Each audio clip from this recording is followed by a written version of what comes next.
Então, galera, vamos lá para a primeira videoaulazinha sobre revisões. A primeira escolhida foi essa daqui, progressão aritmética. Então, se eu pego uma sequência numérica, por exemplo, essa, tá? A letra está horrível, mas eu tenho a sequência 3, 7, 11, 15, 19. Então, o que tem de especial nessa sequência?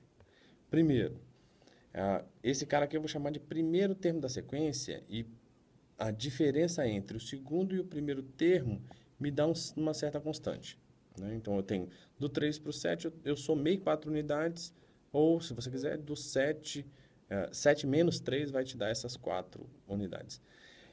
O detalhe é que acontece isso de novo do segundo para o terceiro termo. Então, se você faz 11 menos 7, eu de novo recebo a mesma quantidade, eu tenho essa mesma quantidade. Do 15, né? Se eu faço 15 menos 11, de novo, eu tenho 4 unidades. Então, para chegar no próximo termo, eu posso pensar assim, sempre eu vou somar essa quantidade para chegar no próximo termo. Então, nesse caso, 4. Essa quantidade a gente chama de razão. A razão dessa sequência, essa constante que eu somo para chegar no próximo termo, a gente chama de razão. Nessa daqui, ela vale 4. Então, se é uma progressão aritmética, ela sempre vai ter uma razão, sempre vai ter uma constante que você consegue descobrir fazendo o segundo termo menos o primeiro, ou, se você preferir, quaisquer dois termos consecutivos da sequência. A diferença entre eles vai dar essa constante.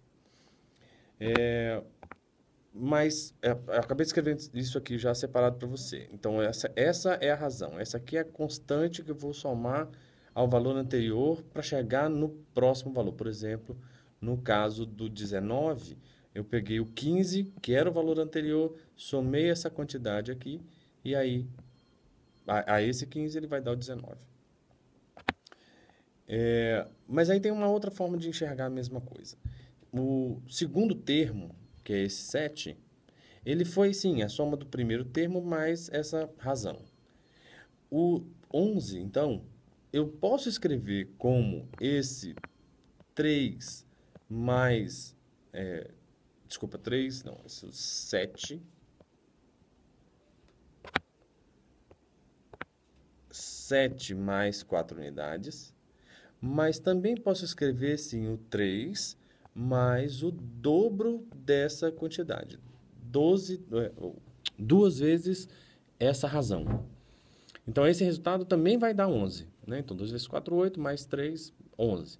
A mesma coisa eu consigo fazer para o 15. Ao invés de escrever o 15 como 11 mais 4, eu posso escrever direto o 15 como 3 mais 12. O 12, na verdade, eu vou escrever como 3 vezes essa razão. O 19 vai ser 3 mais 4 vezes essa mesma razão. Então, esse númerozinho aqui, ó, essa razão continua aparecendo em todos eles. Mas o de interessante que apareceu extra foi a, a constante, o número que multiplica esse 4, essa razão. Aqui no caso 2. Nesse daqui o caso foi 3 vezes essa razão. Aqui 4 vezes a razão. Isso começa a ficar interessante para a gente.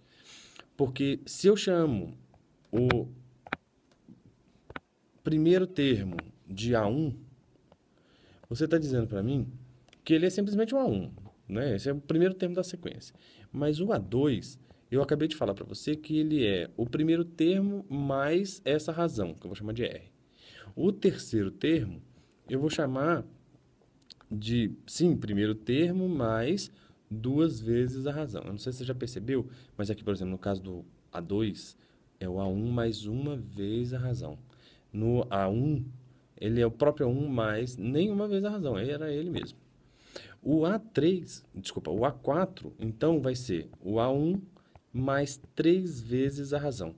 Então, já começa a rolar um negócio esquisitinho. Eu tenho sempre um número que multiplica a minha constante, ele vai ser o valor que apresenta no índice do número que você quer, retirada uma unidade. Então, eu posso escrever o termo geral assim.